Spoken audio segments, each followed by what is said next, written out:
no choice but to hear you. You stated your case time and again. I thought about it. You treat me like I'm a princess. I'm not used to like that. You ask how my day was. You've already won me over in spite of me. And don't be alarmed if I fall head over feet.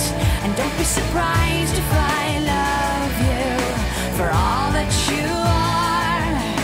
I couldn't help it. It's all your fault.